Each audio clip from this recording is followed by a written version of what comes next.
Hello and welcome back to another episode of The Hoop Show. My name is Ben Reeve and I am joined by the man. He is also a myth and he is also a legend, Mr. Paul James. Welcome back, Paul, for this Wednesday night edition. I might be all of those things soon because I could be dead with the amount of sleep I've had lately. I could be a shambling corpse. 5 hours sleep in 3.5 days is not good for anyone. So. Mate, have you had I've got my cup of coffee ready to go. I'm not a coffee drinker, so I've just got to grind this one out. So I'm set for a bit of a chat about what are we talking about? The Trump classified documents trial? Is that what we're on about? No, that's it. Yeah. We're here to have a bit of a look back at the last 12, 13 weeks. I think I think it's been 12 rounds of footy for the Cats. So we're at that mid-season point. Recording this show, I should say, the day before we played Port Adelaide on Thursday night in round 14 to kick off the second half of our season. But it has been an interesting start, Paul, would you say? Yeah, it's not what... we had differing opinions on how Geelong was necessarily going to fare over the course of the year, but I guess we were both surprised by how things started. And look, we'll deal with the injury conversation shortly, but that's obviously had a huge... bearing on how things have gone for the Cats so far this year. So it's not been the ideal start in terms of getting players on the paddock, but in a very promising sign. And as of when we record this, the teams have already been announced for tomorrow night or tonight's game against the Power. And it really, we are getting real close to all the key soldiers back. There's really Cam Guthrie is kind of one big starting 23 from grand final day sign that's not there. But otherwise, it was I was interested to note that Reece Stanley was in the emergencies. I'm like, okay, that's an interesting thing. And I feel like Segler's got a little bit of a chest cold, maybe. Well, he had a calf groin during the last game. So I feel like, and obviously Reece has had all the time in the world to keep himself fit because it was a facial injury. So just got a sneaky suspicion about that. And you add Danger already being back. You add there's a queue of them that are all coming back in this week. It's like, okay, the back half of the season we're ready to launch. And I was certainly saying, and I think we were pretty well united on it. Like that game against the Dogs, that final game before the bye was going to be so important for us. 5-7 versus 6-6 was going to be an enormous enormous difference considering that we have a very difficult run home. It's probably the hardest of, if you go by what the footy experts are saying and just by looking and just even based on where those opposition teams are currently ranked on the ladder. Exactly. And look, they won't be the same. The rankings will change a little bit. And maybe if we look back on this in 12 weeks time, we'll go, maybe it wasn't the hardest draw, maybe it was the fourth hardest draw or something like that. But as it sits right now, it is the most difficult run home. The draw is what you make of it. But as they say, if you're good enough, you're good enough. You'll do it. But it's definitely going to be a different run to the finals should we make it at the end of this year. So, as you said, yes, it's been a bit of a roller coaster. We started off 0-3. Who would have predicted that? I don't think you and we love our Cats and we're very one-eyed and we watch. Well, considering when I did our tips for the season, I think I'd tipped us to go on. I'd like to get that record winning streak for starters. Yep. So to have that blown up in round one wasn't the ideal start. Not ideal, no. I was hoping we'd at least get the round one. And it looked... At one point, I think we were 16 goals and one behind at one stage. I thought, here we go, this is great. And then, it's funny how things flip on its head a little bit over the next month or so. But we did finally get that win in round 4 and went on a 5-game winning streak. And then, here we go again. We're on the downward slope of that roller coaster again, and we proceed to lose the next 3. Things weren't looking to crash up. But as you mentioned also before, the season really has been... If you could describe it in 3 words, medium-term injuries. That has been our season. A term that no one else in the AFL is enjoying Geelong using at the moment, by the way. There's been more and more grumbling about the short-term, medium-term, long-term stuff rather than just slapping weeks on it. And I can actually see merit in the whole thing. It's kind of frustrating in a way as a fan going, but what does that mean? That's anywhere between... It's far more ambiguous, I guess. Well, they could take it a step further and just write to TBC on every single one of them. And really upset everyone. But We're not even going to tell you it's short-term or medium-term. We're just going to say, or just shrug emoji or something like that. Who knows? The injuries obviously played a massive part. But it does feel like the soldiers coming back, and obviously match fitness and those sort of things is going to be really important. So hopefully we just need a couple of weeks where I don't know, do we call him like the Grim Reaper of injuries, whoever, like whatever the footy gods, just look after a few of the boys for a couple of weeks. Give us a couple of weeks where we don't come away with a casualty room of some sort. And if that's the case and they survive and they start to get that match fitness, look out. Maybe it's the fairy godmother of injuries rather than the Grim. I don't know. Unless you're hoping for injuries for the opposition.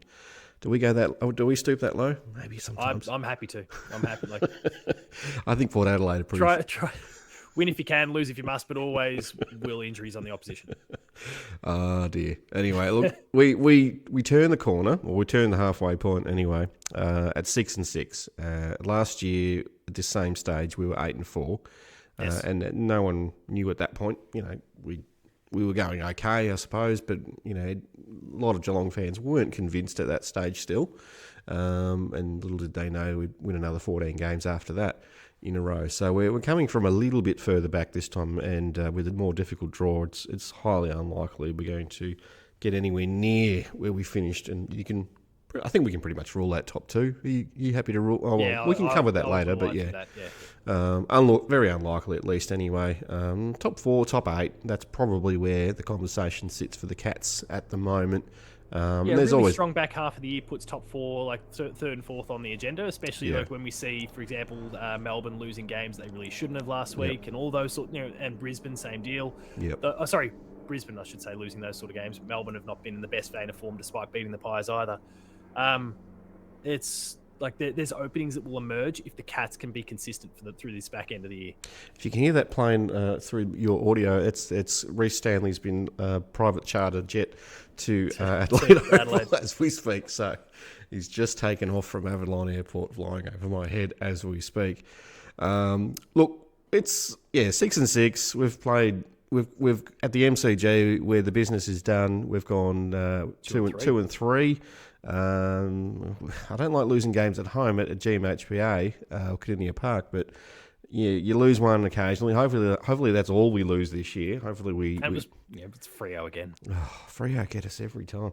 No, it's not Freo. Was it GWS that got us 3 times in a row? I can't remember. Yeah. Yes, it was. Yeah. Jesus, we're having too many losses this year. I can't remember. Yeah. Anyway, it's not like us. Not used to it at all. Been a nice. So while we are 19 years of strength. Exactly. So while we are 8th on the ladder, the positive sign. We were before this round, so we'll just. Yeah, it gets a bit messy. Whatever. During the rounds. We're counting it as at the end of last round.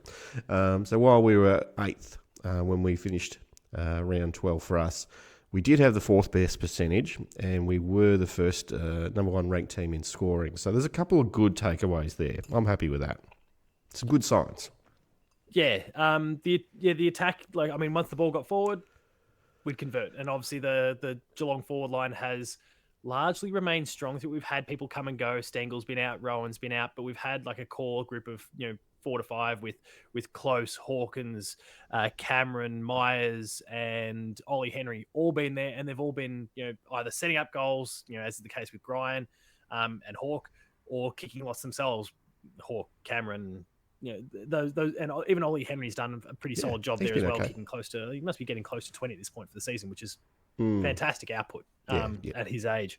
So it's been great in that sense. The big point of concern has been, and it's been well documented, has been that midfield, because it has left the defence, which has also been undermanned at various different stages, with through suspensions or injuries, those sorts of things. They've been exposed, and with the midfield struggling at various different stages, they've then been under siege. Well, Paul, the two of those things combined, it's just a toxic mix, really. Like you've got injuries in your defensive line and your midfield, especially to some really key roles. The two of those things don't mix well.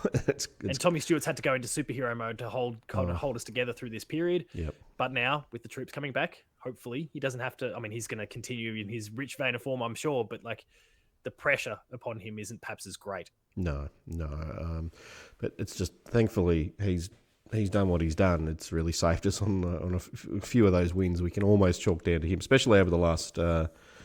We haven't won too many games over the last month, but I think we're 1 and 3. Sorry, over the last month, but over the course of the year, it's with him. It's funny enough, Duncan seems to be the one that's when he's playing, Geelong generally wins. I remember I told you this. This was the one. He was the one. He's the interesting one, and we lost him straight away after I said that. What's of all the games we've played so far, and I'm not necessarily going off biggest wins or anything like that, but what's been the best win that for your mind? I know what it was for me, but I'll if there's any game in particular that stood out for you, it can be a loss if there's an honourable loss in there. I'm not sure, but I mean, I know obviously what you've selected yourself. I don't know. I guess because there's the emotional component to the whole thing as well. I instantly think to Easter Monday, and the circumstances around the whole thing too were 0-3. Things were looking pretty grim. We'd just been belted by Gold Coast, which was absolutely our worst game for the season. And then things are looking pretty dicey against the old rival as well. And I was, pretty terrified of what that was going to represent for us for the remainder of the season at that point. And then obviously just this explosion in the second half. Okay, there we go. There's the pulse. Hawthorn have pricked a nerve by doing what they're doing right now, and you've kind of angered the beast a little bit, and it was huge. And I mean, you mentioned Mitch Duncan a moment ago. Now, obviously, Cameron kicked 7, but Mitch Duncan had 31. He had 14 marks. It was an enormous day. Half of football, I should say. Pretty much, a little bit, half and a bit. I was sitting 4-3 to 5-6 at halftime, and the game ended with Hawthorn kicking 1 goal 3 further for the remainder of the game, and us kicking 15-10. And it was because I was out of the country. I think that's what it was. I was in Bali. Yeah, because I hosted that week. I hosted the show that week. I was sitting at a bar with my bintang, getting a little pissed off at the first half of footy, but also the service wasn't happening. I was like, "Where's the food? I ordered it 50 minutes ago." I need to drown my sorrows, damn it! And I started to feel like, "Oh, geez, I sound like an arrogant white tourist here." I should put my head in a little. I wasn't losing it or anything, but yeah, the Cats weren't winning, and the temper was there. And then thankfully we started to turn it around a little bit, which was great. And the kids were just being really impatient, but that's kids what they do. Yeah. But we got it done, and the season really flipped on that, didn't it? We won the next. We won 5 in a row after that horrible first half, including your favourite win of the season being against the Swans. Against the Swannies, which was almost a carbon copy of the grand final. I think it was like 90 odd points or something like that. 93. Yeah, 93 points. It was a crazy game. That one. It's 3 behinds in the second half. It's just a shame that we didn't have the stadium ready to go so we could have 40,000 people there and do all that. But we got to raise the banner. Joel Selwood and a few of the legends of the club, old, new, and so forth, came out and did all that. That was a nice little ceremony there. I did get a little bit emotional, all of that. So that was great. The low light for me, though, a couple. Medium-term injuries is. I'm not going to narrow it down to one, but it's just the overall and the medium-term injuries. And the thing that's a little bit sillier is I have not liked Cam Guthrie's haircut. That's I haven't adjusted to that yet, and I don't think I will. Well, you won't have to for a while, so no, who knows, it might all grow back by the time. Unless by the time he comes back, he's got jawline length hair again, and it's starting to take shape, and we've got a little bit of the growth there on the chin. So he cut his superpower off. It was insane. It's like when Rapunzel I've watched too many kids movies, but when Rapunzel gets her hair cut off in that Disney, is it Disney movie? I can't remember, but yeah. Anyway, the kids might know what I'm talking about. You're looking at me like you've never seen this movie. I know of Rapunzel. I have 2 little girls, Paul. So yeah, and it's not my shtick. So anyway, it's a Cats show. So anything that stands out for you as a real low light, mate, this year? I mean, is it? Yeah, it's the Gold Coast loss. Yeah, oh God, which we've touched on already, so we don't need to double down on it. But it's the Gold Coast loss. Yeah, wasn't that? I mean, there's always one every year. You forget about them after a while, but I can't remember a worse game of footy than that. Even though we probably do have one every year, it was horrible. Look, who's been your probably top 5 players for the Cats? We can talk about our best 23 in a minute, but who do you reckon? You've put 5 in our doc that we're referring to, and my 5 would be identical. In fact, identical. Okay. I mean, you could make an argument. I would change one of those. So for me, I'll just kind of go with mine. Yeah. Jeremy Cameron, Tom Hawkins, Grindmeyers, Mark Blitzarves, and and Tom Hawkins as the final one. Obviously got off to a slow start there, but then... Did you say Tom Hawkins twice? I can't remember. Sorry, Tom Stewart. Tom Stewart. Cameron Stewart, Myers, Blitzarves, and Hawkins. Hawk obviously got off to the slow start there, but has been really dominant since the goal assists count has never wavered. He's, I think, second or third only to Grind at this point. Yeah. And maybe Petrarca was up there as well. Yeah. Well, Petrarca will probably be back on top after an extra game this past week. Yeah. But Hawk's up and about, and again, doing what Hawk has done for the last 5-6 years, where he's just defying his Benjamin Button. And the others, we've heaped plenty of praise on them week after week. Jeremy Cameron's form in the last month has been a bit dusty, and by his standards, let's be fair, it's been he's still a top 5 forward in the comp. It's just not been absolutely you'd still argue he's the best, but it's just in a little rut. Yeah, exactly. He's still getting around the ground. It's just he's off target a little bit. Less effective. He's not getting quite off the mark like he needs to, so he's been and missing a few of those targets as a result as well. So, see how he goes after that 2-week break. He might have just needed a bit of a freshen up because he went back up north. He was in Cairns, as I saw today on Instagram. So playing a bit of golf and of course all that. He's always doing that. So what did I have? Jeremy Cameron, Tom Stewart, Grind, Myers, Blitzarves, and I squeezed Isaac Smith in as well. I thought Norm. Yeah, Norm. I nearly didn't have him in there. I think I was tossing up between him and Paddy, and then I just thought, he's played a lot of games. I can't not pick him. He's been top 5 for us most weeks. He hasn't been best on ground, I don't think, but he's a bit like the Tom Atkins of last year. He's just always in that sort of best players, but just never really sort of ultra consistent. So look, there's a few others. I was happy with Mark O'Connor. It's his 100th game this weekend, by the way. Sam Simpson, Maxie Holmes, but I just didn't have him in the top 5 because just not enough games really. So sometimes you got to count that. As well, big players being available and all that sort of stuff. Who are you concerned about? There's a tall fella who lines up in the ruck for us, and I don't want to pot the guy personally, but and he has fulfilled a role while we've had Stanley out. But Segler's the one for me that I'm like, let's get Reece Stanley back as quick as we can.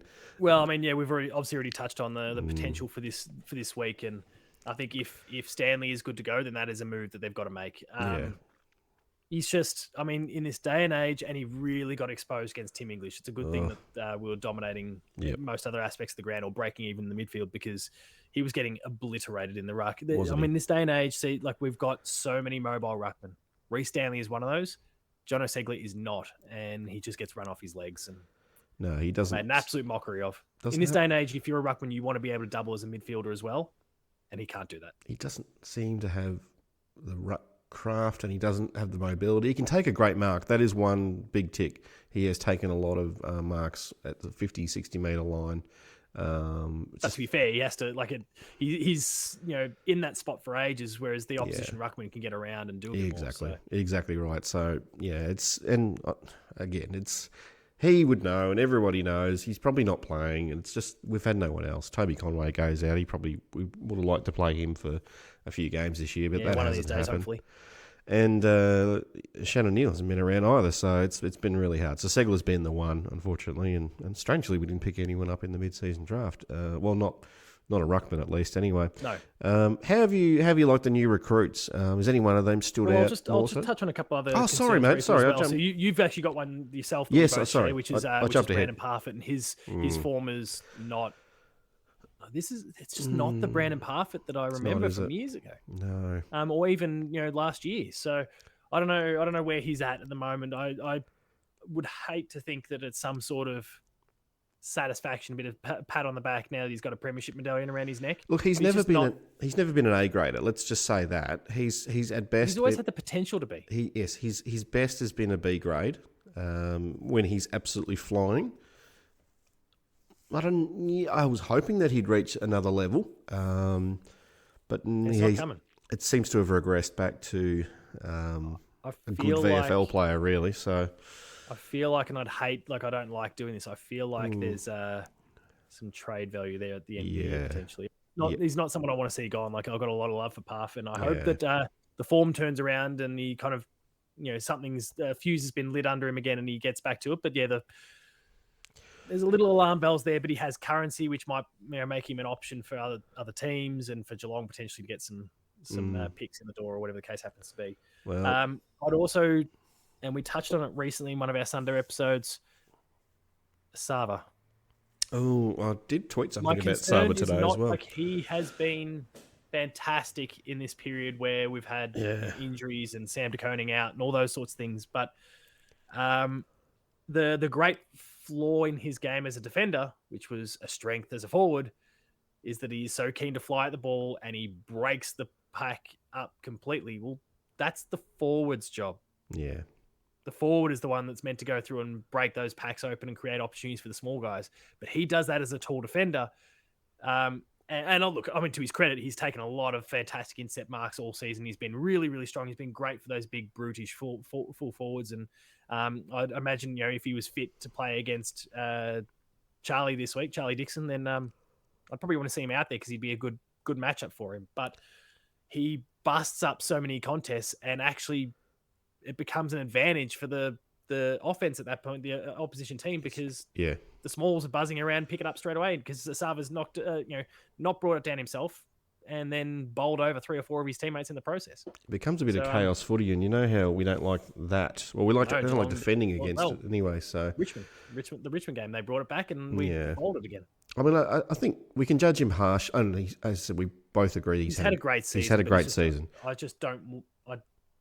I don't want to see him in the 23 at this point. Yeah, if Sam de Koning's fit, I think he would have had an even better season if we had all our defenders, and had the luxury of a Sam de Koning last year with a really good defensive unit, and no one had any expectations on Sam de Koning. Everyone's had expectations on Asava for the last 4 or 5 years, and wanting him out the door and all this other, and himself as well. So it's been a tough road. I hope he gets back into the side. He hasn't made it back after a slight hamstring twinge after a few weeks off. So we'll see.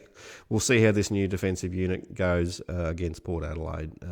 Maybe we didn't want to give him a taste of what the City of Churches looks like, so we've left him back in Geelong because there is a bit of a.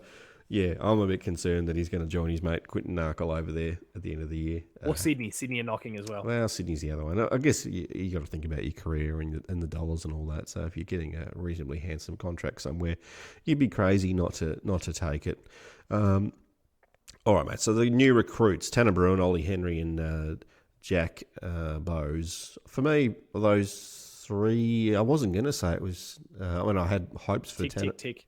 Yeah, tick for them all. Probably Bowes, unfortunately, got injured and haven't seen a lot of him yet. The forgotten man to some degree. I think for me, Tanner Bruin, at least in the last 5 or 6 weeks, he's really come on. Ollie Henry is probably what I expected to get from Ollie Henry, and I'm surprised he's played so many games. The club's just giving him every opportunity to gel with that forward line. But Tanner Bruin in the last few weeks, I love it. I love me some Tanner at the moment. Yeah, he's smashing at the moment, so long may that continue. Hopefully. Now the kids, mate, we've had a few debutants this year. Cooper White, I think he played a game and played and not much of one. Not much of one. Did he have a touch? Get a lot of game time. No. Did he have one touch? Yeah, I think something like that. Yeah, one touch, and that's the end of him for the year. Unfortunately, poor bugger. Might have been an emergency a couple of times as well. Jai Clark, another one, comes on late, gets an injury. Probably won't see him again this year.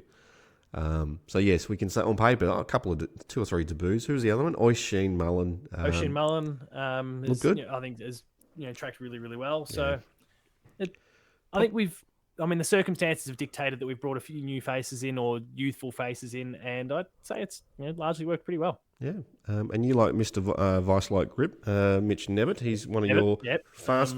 He's fast becoming one of your favourites. I can tell. There's some Nat 5 qualities there that I really, really, really like. Yep. And not broken body Nat 5 of today, but Nat 5 of his peak. Yeah, well, and also just to be clear, so like Ollie Henry's kicked 18 goals for the season so far. That's not a bad effort for a 20.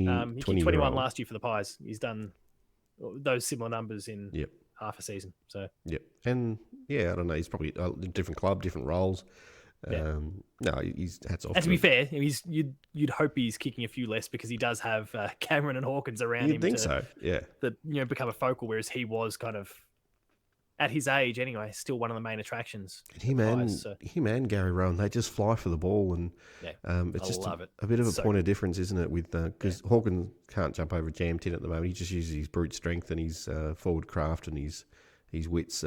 Cameron's not a contested beast either. He just burns them off. He just runs them off their feet around the ground and just reads the game so well. The other one was Ollie Dempsey. He played a couple of games, something like that. So and really solid. Yeah, he's been okay. He just hasn't had the opportunities, and probably when he has had some chances, it just hasn't really gone his way too much. Yeah. So I don't know what that means longer term for him, whether he gets a year under 2 more at the club. I know we stuck with Baby Guthrie for a while there, the Z-banger, and he's come good finally. But hopefully they'll stick with... I mean, they can't stick with them all. Generally, you're turning over... There's plenty of time, I think, still. There's always a massive churn of players every year, so even though we've got high hopes... Ollie's crushing at the VFL, so I think he's got plenty of time. Yeah, I think so. I think we stick fat with him. All right, so let's talk... This is the juicy part of the show. If you're still with us, thank you very much. But I'm keen to look back, Paul, on what we had as our top 8. Our predicted top 8. Don't go changing things on the fly. I just realised that I had the order. Same pairing, just the wrong order. While you're editing, I'm going to go through my top 8 as it was before round 1. Now I had Melbourne in the pre-season comp. I had Melbourne finishing top 8, finishing first on the ladder, followed by Brisbane, Bulldogs, and Freo, rounding out the top 4. And then I had Geelong in 5th position. Joining them in the bottom half of the 8, we had Carlton. Well, I had Carlton, Sydney, and Essendon. Yes, Essendon. I did have them earlier in the year. I did have them top 4, but I did adjust that by the time we did our pre-season review episode. You had... Do you want me to read that, or are you happy to go? Yours was far closer to the current mark than mine, because there's... I mean, I had the D's on top of the ladder, the Cats finishing second. Yes. Then there's a sequence of 2 here. In fact, of the top 8, there's 3 teams that I feel pretty confidently now we can just rule out of finals contention. Yeah. This morning. So that being Richmond in 3rd. Yep. Carlton in 4th. The Pies will be there. That's fine. Yep. Freo, one of those fringe teams that may or may not make it. Brisbane, who I had at 7th, and I think they'll... I mean, they've performed well enough, but I think that they lost to Hawthorn on the weekend. So and Sydney, who I don't, almost done at this point too. So 3 of my 8, I don't think will actually make the 8 anymore. Well, I think 3 of my 8. No, what is that? I've probably got Sydney dropping out, Carlton dropping out. We'll see how we go with with Dogs. Freo's going okay at the moment, but we'll see. We'll see how they're travelling. So I had Melbourne winning the whole thing at the start of the year. I'm going to stick with that, but I'll go through my adjusted top 8, and now that we've seen a fair sample size of footy, Mr. James, for the first 12 rounds, 13 rounds or whatever, I've now got, surprise, I've got Collingwood finishing the home and away, top of the ladder, with Port, which is, I think that's where it currently sits anyway, Port in 2nd spot. I've got Melbourne in 3rd position, Brisbane rounding out the top 4. So similar to what you've seen previous years with the top 4 makeup, just Geelong maybe being the one that's absent there. I've got Geelong still finishing in 5th position. I think somehow we're going to win some games. We're going to play reasonably well on the back end of the year, but the good as it'll get is 5th for us, which will hopefully get us a home final. St Kilda in 6th position, followed by Essendon. Yes, Essendon, actually jumping up a spot. And rounding out the top 8, I've got Fremantle. So Geelong, Fremantle game. Hopefully at Kardinia Park, but probably more likely. Oh no, let's not play them there. No, let's get it at the G. We cannot play Freo over in Geelong. We'll play them at the MCG. Hey, we'll smash them. I've got. You go. What's yours? And don't keep on my side. Don't keep changing it. So I've got the Pies finishing on top. They've set themselves up so well that I think they'll remain pretty consistent there. Whether they go on to win the flag or not, a whole other question. Okay. Port in 2nd, Brisbane in 3rd. Again, the home games thing will get them enough, and they'll finish top 4. Melbourne in 4th. The Cats in 5th, and I've still got them as my flag fancy. I just think like as you said before, they were medium term. They're all coming back, and now there's a surge towards the end of the year. But they're gonna have to win it from the bottom half of the 8, I think. Okay. The Crows in 6th again. They win a lot of games at home. That's just the reality seen of the situation. I've just seen your 7th pick, but I'll let you say it out loud to the people. No. Let you tell the people. Take your time. Explain your reasons. The Bombers have done better than I'd expected in the first half of the season, and they've got an incredibly soft run home. So they'll finish in the 8, and then they'll do what Essendon has done every year for the last 19 years and go winless in September.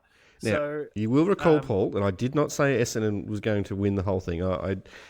You had them top 4 though. I did a tier maker list way back when, and you retorted. It was a very strong retort, and you thought I was losing my marbles. And look, you were saying top 2. You did top 2.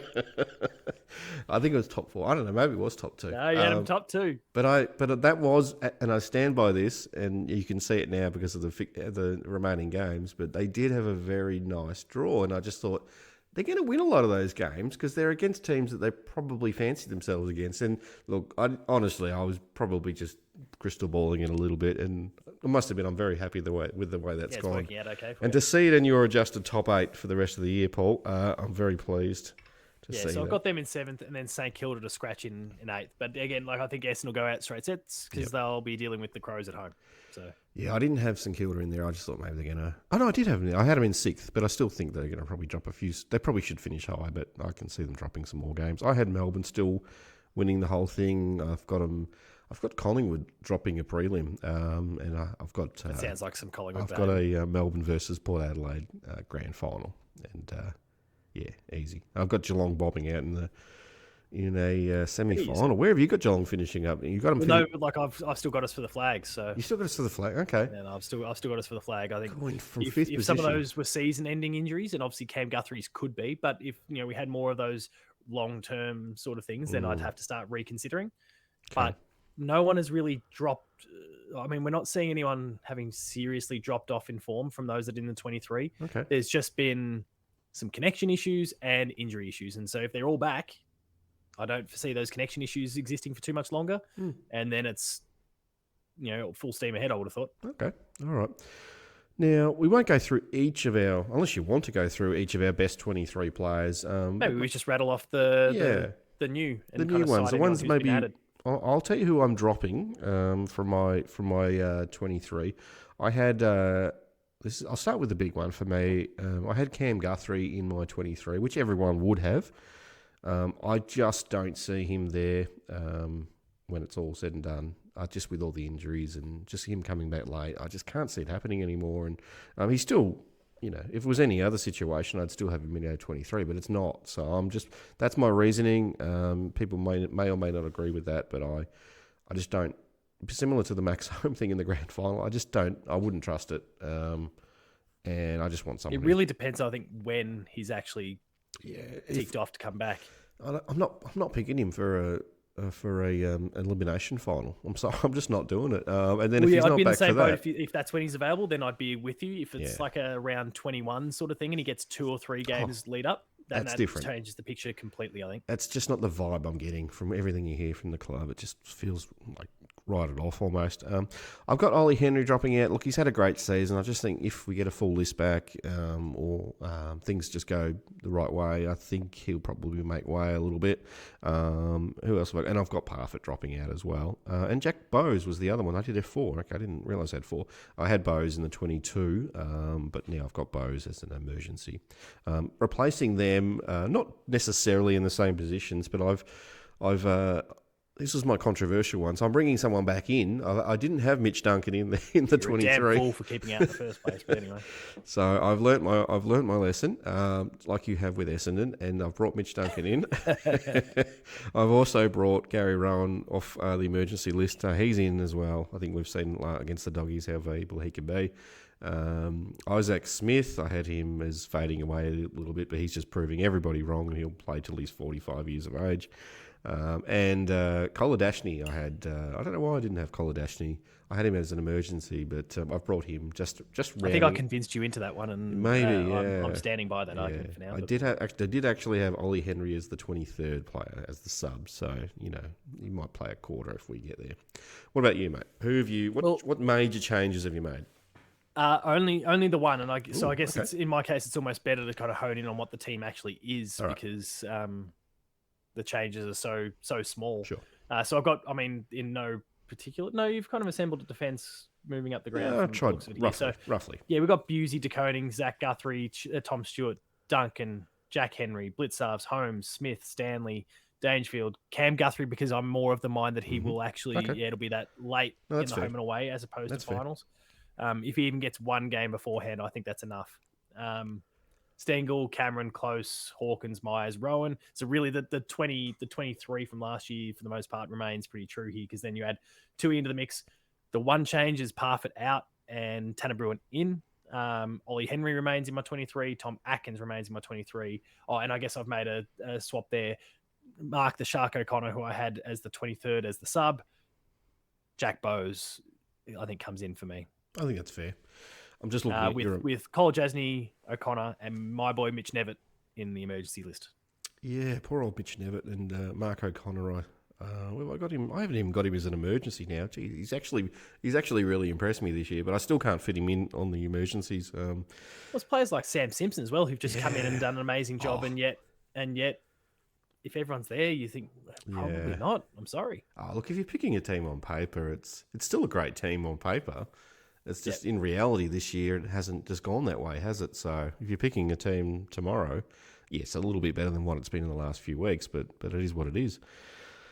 Now, are you changing any of your picks on the Coleman medal? I can't remember. Coleman, no, but it's also a tricky one at the moment because our two picks, being Charlie Curnow for yourself and Jeremy Cameron for myself, are tied right now. I'm going to stick with Curnow as well. I think even though Tex Walker's coming with a bullet, if he keeps that up, he won't keep that up. But you don't get to play West Coast every week, do you? That's the first time he's ever done it. No, exactly. Rising star, I had Cam McKenzie from the Hawks. I don't think that's going to happen anymore. I still think everyone's gone a bit cold on the Shees, but. What's Mitch? Is it Mitch Owens? Is that the one from St Kilda? I can't remember his name, but I can't think of his name. He played like a few games last year, but he still qualifies.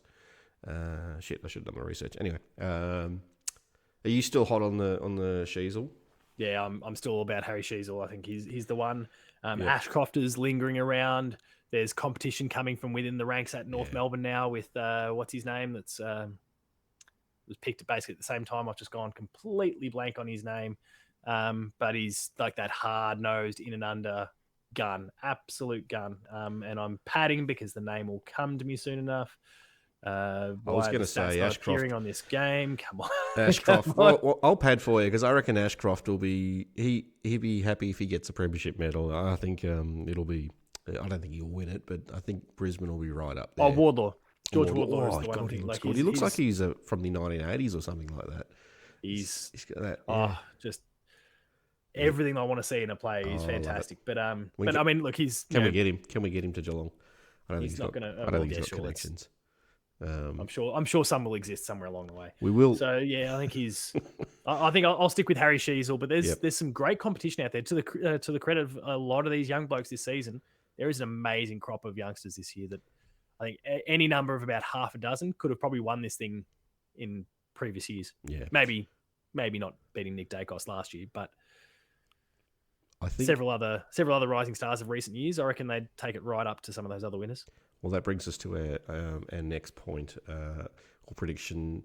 You mentioned Nick Dacos. A lot of people talking about him as a Brownlow fancy. Now, I think our selections for the Brownlow. I'm guessing that we're both softening a little bit on our preseason predictions. I had. Mr. Max Holmes, he's probably not, even though he's been very impressive, he just hasn't played enough games and he's going to probably take a little bit of time to find his feet again. And you had Took, who unfortunately has had the season of disaster. He played 6 games and then boom, knee. That's it, over. Poor bugger. Which is really, really unfortunate. But, and hats off to Gold Coast. Wow, they're doing it without him. They've been winning games without him. Stewie Dew hangs on. I would have thought that he would have been one of the first coaches to go this year. But I did not. Imagine if we had predictions on the coaching merry-go-round at the start of the year. Could you have predicted that? Oh, my goodness me. It's impossible these days. Clarkson and Hardwick and who else? Oh, goodness me. I can't believe Adam Simpson's still hanging around. A week or two, I think. Yeah, it's crazy. It's 12 weeks of footy and the landscape changes so much. It's nuts. It's 3 months ago we were having these chats. It's so much and then happens. There's Carlton. All around the side, there's Carlton with Vossi. Oh, Vossi's still there as well. He's on fumes at the moment, the poor bugger. And I don't blame him much. I do. Oh, that club has issues. But look, as I said, 12 weeks of footy. There'll be another 12, 15 weeks to go. There's a lot is going to happen in the second half of the year that we'll come together again in October or whatever it is, September, whenever the season finishes, and we'll look back on things and go, gee, I didn't think that was going to happen. And it always goes that way, but that's just how it goes. So what do you think though? The next, just as we round out the show, mate, are you feeling good about the next month ahead, or are you like? I mean, clearly we've both got Cats finishing 5th, so some good things are going to happen. But is this a really nervous time for you over the next month? Will really determine how the rest of the season goes, whether we're close to the mark on this. Yeah, I mean, the competition's pretty fierce in the next few weeks with Port and Melbourne being the immediate two. And even then, I mean, then there's a rematch with Sydney over there that you'd like to think is okay. But, but that grand final still flavour. There's some tougher teams coming up in this block of games. So, but certainly at the forefront is those two against Port and Melbourne. If we can win one of them at least, it's game on, I think, because they're obviously, they're currently top 4 teams, and they're both teams that we expect to be in the top 4 at the end of the year. So here's one for you. If we lose to Port Adelaide and Melbourne, we go to Sydney having won one of our last 6 games. How confident are you feeling? Still pretty confident. Yeah, I don't know. I'll be very nervous, but we're going to have to. Yeah, we'll have to split the difference, I think, over the next 2 weeks. I think we cannot lose both these games. If we can split the difference, because then there's a block of 3 that are quite winnable in Sydney, North, and Essendon. And then it's back to kind of some harder nosed contests at the end. So following Essendon, I'll quickly skim through all these. We then play Brisbane over there. We've then got Freo in Geelong. Oh, God. Port Adelaide again, but in Geelong. Yeah, got Port Collingwood twice. at the G. St Kilda at Marvel. And we finished the season, I think it's the Dogs, isn't it? Yeah, the Dogs. But that'll be at GMHBA. That is a tough draw.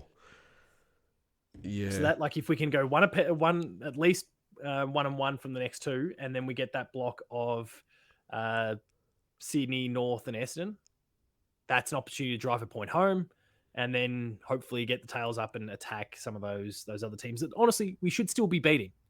But with the early season form behind us, leaves at least enough question marks there. It's going to be tough. I mean, we're both confident that we'll finish top 8. I'm not confident, but I just think that's where it'll go. I think a lot of pundits had the Cats finishing top 2 and being pretty hard to beat for the premiership at the start of the year. I think I was a little bit more measured than what you. I mean, you weren't crazy. You didn't say us finishing top without losing a game or anything, but I got pretty close. Yeah. I got pretty close. Yeah, but it's never the way it goes. It's so hard to win games of footy in this league. And the Pies are proving it. They seem to be so far ahead, and yet Melbourne, who's a team that's just been off the boil, got them. Yeah, and who knows? Melbourne lose next time they play. Who knows? Like, it's just against us. Yeah. Yeah. Well, maybe that is. We're going to play. This is going to be an interesting form. We'll have him back in a sec. But yeah, it is a very interesting block. So thank you, Paul. I still don't have you. Fascinated to see what the Cats can actually muster over the course of this period, this back end, and this more immediate block of games. I don't even know if my audio is getting picked up by recording software. I am. It's just you. It's just you that's out. I just don't. Do you want me to bring this one home then? Yeah, bring it home. I can wrap it all up. Thank you. Ben can just sit here and wave gently for the remainder of the show. So that was a Wednesday edition of the Sunday Hoop Show, a mid-season review. And as we were saying before, this goes live mere hours before we take on the Power. So make sure Cats, because they're going to get out there and hopefully touch up the Power on their home deck and end that streak that everyone's talking about.